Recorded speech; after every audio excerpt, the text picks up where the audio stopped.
Galera, beleza? Aqui no Na Área, pensa comigo aqui numa coisa. Você está andando na floresta, encontra uma perereca verde-limão, iridescente, super chamativo. O que você vai pensar sobre esse animal? Provavelmente que é um animal perigoso, né? Provavelmente que é um animal venenoso. E você não vai estar muito errado sobre isso, não. Normalmente, os animais que apresentam essas colorações muito evidentes, eles são animais venenosos. Mas existe um porquê disso. Isso é uma estratégia adaptativa. Na aula de hoje a gente vai entender um pouco mais sobre essas estratégias adaptativas. Mas antes, lembra de se inscrever no canal, de compartilhar o vídeo, principalmente ativa as notificações, que aí você vai ficar sabendo das aulas à medida que elas forem sendo lançadas. No mais, coloca suas dúvidas aqui nos comentários que eu vou sempre ajudar vocês. Vem comigo, galera! Quando eu falo de estratégia adaptativa, eu estou falando de formas que os organismos apresentam para aumentar as suas chances de sobrevivência. Normalmente, essas estratégias estão associadas à coloração, à forma do corpo. A primeira delas, a camuflagem, ela significa que o organismo se assemelha com o ambiente onde ele vive. Mas cuidado com uma coisa. Quando eu digo que o organismo se assemelha com o ambiente onde ele vive, automaticamente muitos alunos já pensam que ele tem que se parecer com a parte abiótica do meio. E não, eu estou dizendo que ele parece com o meio onde ele vive. Isso significa que ele pode ser semelhante na cor do ambiente, que é o caso da homocromia. Então pensem, por exemplo, lá no camaleão. O camaleão ele muda a cor do seu corpo para ser parecido com a cor do ambiente. Isso é um tipo de camuflagem, é uma homocromia. Ou então o polvo, que muda a cor do seu corpo para parecer com o ambiente. Agora, quando a gente pensa no bicho-pau, no bicho-folha, ou até mesmo em alguns cavalos marinhos que têm o corpo parecido com um coral, plantas, corais, são organismos, mas eles fazem parte do meio onde o bicho-pau vive, onde o bicho-folha vive, onde o cavalo marinho vive. Então, eles estão se assemelhando com o meio, eles não estão exatamente imitando aquele organismo, mas eles estão imitando o ambiente onde eles estão, beleza? Na homotipia, eu tenho justamente essa ideia, de ser parecido não só na cor, mas também parecido na forma, tá bom? No tipo. Por isso, o bicho-pau parece um graveto, o bicho-folha parece uma folha e o cavalo marinho vai parecer com um coral, beleza? Já no aposematismo, que a gente pode chamar de coloração de advertência, a ideia é oposta. Enquanto na camuflagem eu quero me esconder, a ideia do aposematismo é o quê? Tô aqui. Quem manda nisso aqui sou eu, porque eu sou perigoso.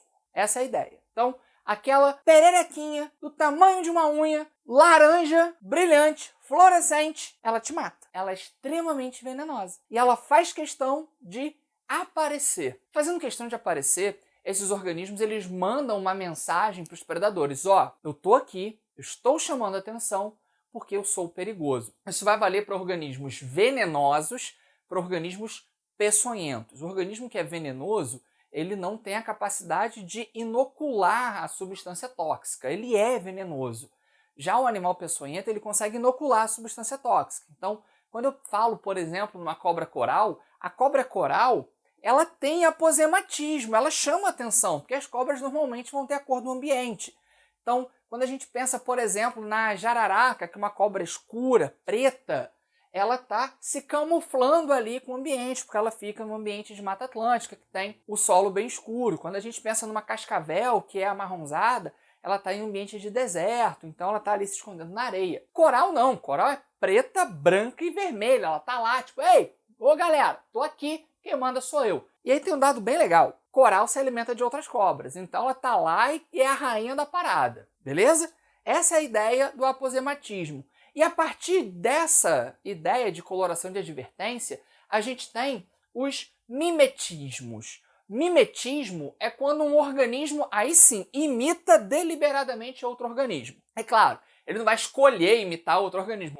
Se eu imitar aquele cara ali, eu vou aumentar as minhas chances de sobrevivência. Claro que não, isso não é assim, né? A gente tem lá toda a questão genética por trás, a seleção e tudo mais que a gente já falou antes. Mas o fato de ser parecido com aquele organismo faz com que, isso que é o importante, eu aumente as minhas chances de sobrevivência. Então, a gente tem o mimetismo batesiano, o mimetismo milleriano e ainda coloquei um especial, o mimetismo peckhamiano. No mimetismo batesiano, um organismo que não é tóxico, um organismo que não é venenoso, que não é peçonhento, ou então que tem sabor agradável, imita um organismo que é tóxico, que é venenoso, que tem sabor desagradável. A gente tem vários exemplos, inclusive com a própria cobra coral. A gente tem a coral verdadeira, que é uma cobra peçonhenta, e a coral falsa, que não apresenta peçonha.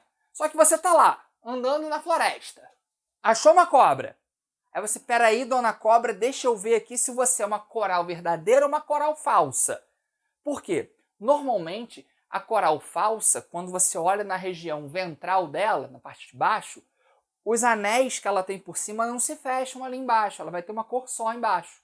O predador está olhando por cima. Então, olhou por cima, é coral. Então, peraí, dona cobra, eu vou dar uma olhadinha aqui. É uma coral verdadeira. Deixa eu colocar você de volta no lugar e fugir. Não vai fazer isso, né? Então você olhou, opa, coral, meti meu pé. A ideia é essa. E funciona. Porque você não vai olhar para ela e querer me manusear para saber o que ela é. Foi. Então, quando eu falar de mimetismo batesiano, eu quero isso na cabeça de vocês. O que não é venenoso imitando venenoso. Por quê?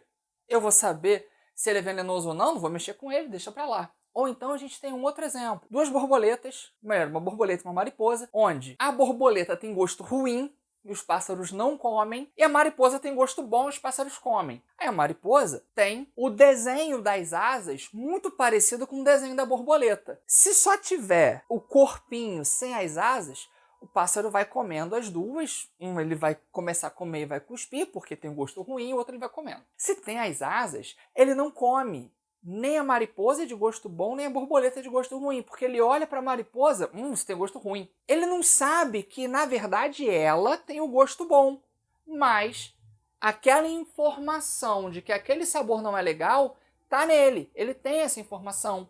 Então, aumenta a chance de sobrevivência da mariposa, beleza? Já no mimetismo milleriano, a ideia é de enfatizar a informação. Enquanto no batesiano é um não tóxico imitando o tóxico, no milleriano é um tóxico imitando outro tóxico. Pensa no seguinte, eu tenho 3 diferentes pererecas. Uma perereca azul com bolinhas laranja. Uma perereca laranja com bolinhas verdes. Uma perereca verde com bolinhas azuis. E as 3 são venenosas. Cara, é uma perereca super colorida, você já sabe que ela é venenosa. Mas aí você encontrou uma outra, super colorida também, com uma cor parecida com a anterior, perceberam que as cores sempre se repetiam? Azul com laranja, laranja com verde, verde com azul, as cores sempre se repetiam. E o padrão, ter uma cor e as bolinhas de uma outra cor, também se repetiu. Então elas estão se imitando. Para quê? Para aumentar a área de informação. Nessa área toda aqui tem um monte de bicho parecido que é venenoso, é melhor a gente tomar cuidado. Isso é o mimetismo milleriano. Então, um tóxico imita outro tóxico para aumentar, amplificar a informação. Eu coloquei para vocês um aqui bem legal, que normalmente não aparece nos livros, que é o mimetismo peckhamiano. Peckhamiano ou mimetismo agressivo. Batesiano e milleriano são considerados mimetismos defensivos. Aumentam as minhas chances de sobrevivência porque eu vou fugir do predador mais facilmente. Já o peckhamiano, ele é um mimetismo agressivo. Por que é legal a gente olhar para o mimetismo agressivo? Ele vai aumentar as minhas chances de sobrevivência não porque eu estou fugindo, mas sim porque eu estou obtendo alimento com mais facilidade. Exemplo disso. Já viram Procurando Nemo? Aquele peixinho que tem uma luzinha na ponta? Ele usa aquela luz para chamar a atenção de possíveis presas, a presa vai lá nadando, olha a luz e pum, morreu, virou comida. Existem, por exemplo, aranhas que ficam com uma cor e um formato semelhante à de uma flor, e isso atrai agentes polinizadores, e quando o agente polinizador chega, ela come esse agente polinizador. Então, é uma forma de você imitar algum organismo para atrair a sua presa. Um exemplo muito legal desse tipo de mimetismo já apareceu no Enem. Tem uma questão do Enem que fala sobre 2 espécies diferentes de vagalume, onde uma espécie brilha com o mesmo padrão da outra espécie. O vagalume ele usa aquele brilho para atrair as suas fêmeas. Então o vagalume está brilhando com o mesmo padrão da outra espécie para atrair, não para se reproduzir, para se alimentar. Então isso é um tipo de mimetismo agressivo, mimetismo peckiamiano. Tá bom, galera? E aí com isso a gente fechou as estratégias adaptativas. Já vimos bastante coisa sobre evolução, mas ainda tem mais. Evolução é um assunto bem grande. Evolução hoje no vestibular não é só saber lamarquismo e darwinismo. A gente tem que saber evolução bem legal, beleza? Então, lembra de se inscrever no canal, de deixar aqui embaixo nos comentários as suas dúvidas, ative as notificações, compartilhe esse vídeo. Valeu! Bons estudos!